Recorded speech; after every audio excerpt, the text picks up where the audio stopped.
to be people of many words. I guess we kind of ran out of words in this occasion.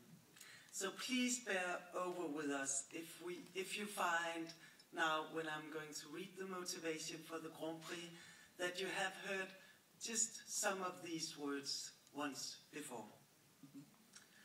The jury gives the Grand Prix to a film which surpasses narrow genre definitions. The filmmaker takes upon her to unfold human existential issues in a complex, multi-layered way, and the outcome seems both very particular and universal, but most of all strikingly authentic. This hybrid of imagery, voices, and music is brilliantly brought together to form a visionary depiction of a human mind and soul. For its skillful and delicate balancing of devices and styles, and for the complex yet precise and evocative handling of the subject matter, the jury awards the Grand Prix to ... Nyt on hyvä hetki kuulla nämä sanat vielä kerran. Tuomaristo myöntää Grand Prix-palkinnon elokuvalle, joka ylittää kapeat genrerajat. Elokuvan tekijä ottaa tehtäväkseen kertoa ihmisyyden ja olemisen kysymyksistä monitahoisella ja moniulotteisella tavalla. Lopputulos vaikuttaa yhtä aikaa sekä hyvin erityiseltä että universaalilta ja ennen kaikkea hämmästyttävän autenttiselta. Tämä upeasti rakennettu kuvien, äänen ja musiikin yhdistelmä on visionäärinen kuvaus ihmismielestä ja sielusta. Tuomaristo kiittää elokuvaa taidokkaasta ja herkästä tyylikeinojen ja tekniikoiden yhdistelemisestä sekä monitahoisesta, mutta täsmällisestä tavasta käsitellä mielikuvia herättävää aihetta. The Little Snow Animal by Mia Tarmo.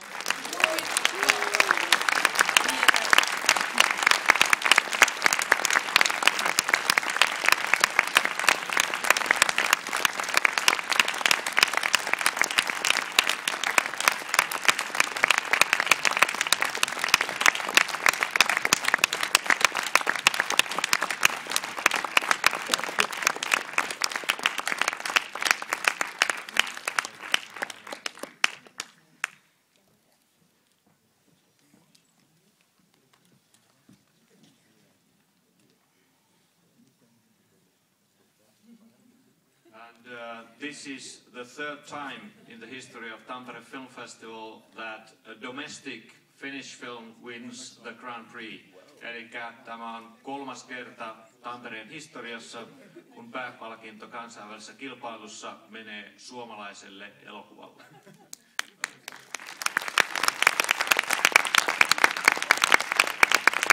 No, heippa vaan! Aika iso tää pötikkä. Kauan painava. No nyt varmaan pitäisi sitten sanoa jotakin. No kiitti samat. Ja sitten no kun olisi sitä kaikkea sellaista viisasta niin kuin voisi sanoa, mutta en me oikeastaan nyt osaa sanoa mitään, kun me on niin hämmentynyt. Ja siis huomenna voi sanoa jotain järkevää. Osaatteko te sanoa? I can't say today, I can't say anything because I'm like, you know, this is crazy shit, you know?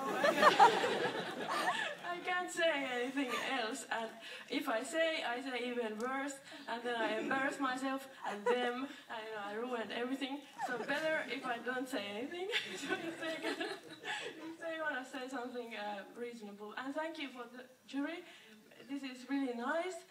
Even more than nice, this is not nice.